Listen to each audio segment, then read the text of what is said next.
Alright, coming off a big win once again this week against Pokeaim and his Bronx Beartics. I guess I'm ready to take a few questions, so if anyone has any, feel free. Mr. Jolt, it's your good friend the Verd here from the Daily Dingo. How's it going? What do you got? Well, might I say, sir, fantastic hair today. And Thank you. My question for you is obviously a big win over a divisional opponent, and the that was not a word. I was just wondering on your thoughts on the battle and obviously the team that you prepped against, Joey.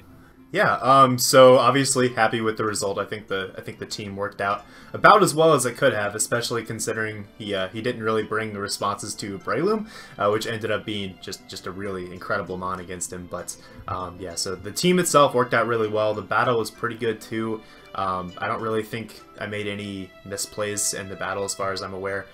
So you can't really ask for too much more than solid prep and a solid play in a battle. So yeah, obviously happy with the result. 5-0 is definitely good for the divisional race.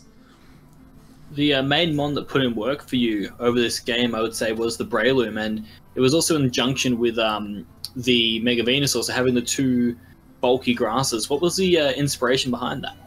Yeah, so Joey's team is really based around the Zygarde and Mega Gyarados, and I believe in both of his first two matchups that I had seen, he brought that core as well as Hazard Stack. So that was just something I really expected to see in this matchup as well.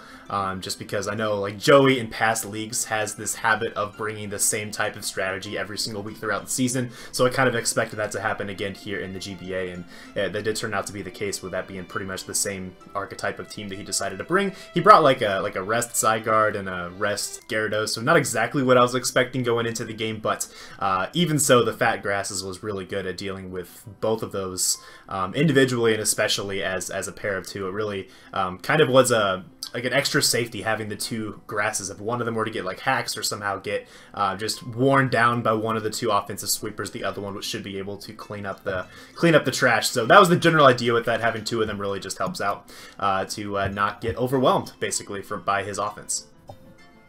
Mr. Jolt, Aberforth here from the Royal Review. Thoughts on him not bringing Necrozma this game, despite it having seemingly a good matchup?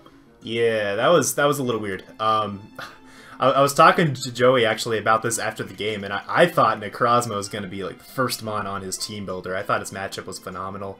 Obviously, I had ways on the team and have additional ways to keep it in check, I feel, but the fact that he didn't bring Necrozma just made Breloom so free in this game, honestly. I could spam my fighting coverage. I had Drain Punch and Mach Punch as well as Facade for just general neutral coverage against the switch-ins, the typical switch-ins to Breloom that he brought on his team. Just the fact that he didn't bring Necrozma, that really opened that up for me. But, you know, I fully expect him to want to bring Necrozma in the rematch, as this was a divisional game, so we're going to have to play him again here later in the season. But yeah, he's totally going to bring it next time. There's no doubt in my mind on that. He knows he needs it. I know he needs it as well.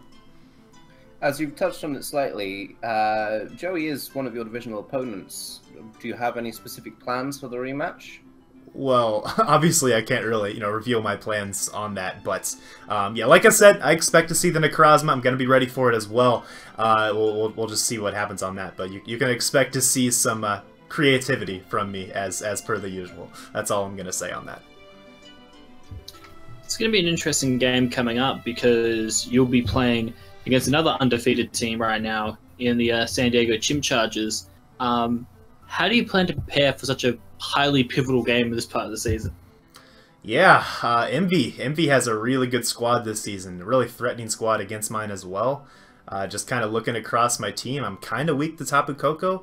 I really don't have switch-ins. It's able to have... It could run coverage for any of my potential switch-ins to the Koko. I have like a Mega Venusaur, he could run Brave Bird, he could run Z Brave Bird if he wants to. I have a Seismitoad, he can run Grass Knot. The list goes on. Hydreigon, he can run Dazzling Gleam, U-Turn, etc. So like Tapu Koko on its own is such a big threat against my team, and he also has the Alolan Raichu, which surprisingly is a massive threat against my team as well, especially my Wall Core. The Celesteela and Mega Venusaur, both of them are weak to Alolan Raichu's Dual Stab, so when his Tier 5 is good against me, it's going to be a tricky matchup, but I do have a bit of a read on MV as a player. I think I know how aggressive he likes to play. I know exactly, not exactly, but I have a pretty good idea of how he responds to potential threats, how he scouts out sets throughout a match. So I feel confident in that regard. I think I'm going to be able to read him pretty well, especially in the early game, as he does tend to play a bit safer in the early game. Typically, I feel. So yeah, in terms of the battling, I think I have a good handle on that. But in terms of the prep, his team is really threatening, so I have to try to find some sort of way to not let that offense overwhelm me, especially as he's played really well with his offense so far. That's why he's undefeated with such a high differential, #1 in the entire league right now. So you know, we're gonna have our hands full, but really excited for that matchup too. I was just gonna ask one last question. Yeah. It's something that's been on my mind a fair bit, and I think a lot of the people on their mind. Now, Joey claimed in his video that he didn't really agree with your play of staying in with Celesteela, I believe, against the Zygarde, and felt that you should have gone out to Breloom or out to maybe even the Mega Venusaur, stuff like that, to deal with Zygarde better. And he claims mainly that like the play wasn't a very good one. Do you have like any kind of defense prepared for such a garish statement? Yeah, so a couple things. So first of all, block on a Zygarde is not something you would normally expect to see. So me not scouting for block immediately when seeing a Zygarde shouldn't be like, it's not that uncommon of a play. But no, so the reason why I left my Celesteela in on that turn is because he had a Spike and Rocks up on the field. My Venusaur was not Mega Evolved, and Breloom was already like very much so going to be the win condition in the game because he didn't bring Necrozma, so I didn't want to risk my Breloom, and if he was a choice banded Zygarde, he would have been able to 2-hit KO my Venusaur on switch and after the Rock and Spike as well. So switching into the grass types was not free on that turn at all. And so I wanted to stay in to see maybe what he locked himself into. If he was choice banded, which is what I expected. If he locked himself into Thousand Arrows, then I could have freely gone into Breloom, got my Toxic Orb up and gone from there. And if he was like Dragon Dance or something, getting the Toxic off on that turn with the Celesteela was also nice because it helps me chip that down, making it easier for Breloom to check it later on. Or maybe I can go into Breloom to force him to lock into Outrage, or go into something to force him to lock into Outrage, and Gardevoir can check him at that point. So there were ways I could have played around the Zygarde by leaving Celesteela in on that turn to scout him out. But you know, knowing what his prep was and knowing how important it was for him to get rid of the Celesteela, I think it's more on him there, where I think he should have clicked block in that situation, since he was trying to go for the Heracross sweep. I believe even in his commentary he was saying he was going to try to go with the Heracross sweep very early on in the match, and Celesteela was a pretty important component to get rid of for that to be a thing. So you know, I understand why he made the play that he made, and I stand by my play as well, and sometimes that's just how Pokemon goes. Do you think that if he had clicked block, the result of the game would have been different, or even in his favor? I think yes, the result of the game would have been different. That there's no doubt there. It would have been much closer.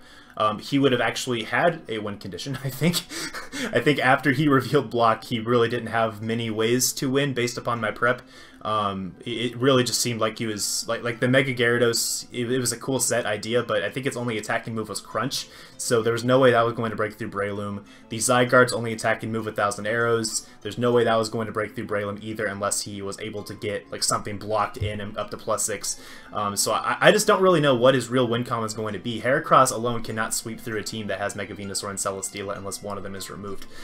So yeah, he would have had to been able to remove the Celesteela, and then the Heracross would have been able to do a little bit more damage to my team. Definitely, that would have been a much better win con for him. I would have had to pressure it with. I would have really had to keep my. I would have to keep my Aerodactyl healthy, I think, and maybe actually have to use Healing Wish on Gardevoir to be able to prevent the Heracross from spamming the Mega Horn. So definitely would have been very close. I think he would have had a good chance to win as well. But you know, we'll never really know what would have happened on that. Maybe we'll see what happens in the rematch. We'll see. Okay. Thank you for that, Joel. I mean, we've definitely got the inside scoop here. Okay. So I'm going to report back to the Daily Dingo with my news. Sounds good. So any further questions from the crowd? None from the Royal Review either. All right, you suck, Joe. Pipe down, Zazo. We don't need this right now. Alright, so thanks for coming out to the press conference, guys. I hope you are looking forward to the Week 4 Team Builder coming up here on Saturday, where we will be preparing for the San Diego Chimchargers and Lord MV, and then the battle, of course, following on Sunday. So thanks for coming out, guys. Have a good one.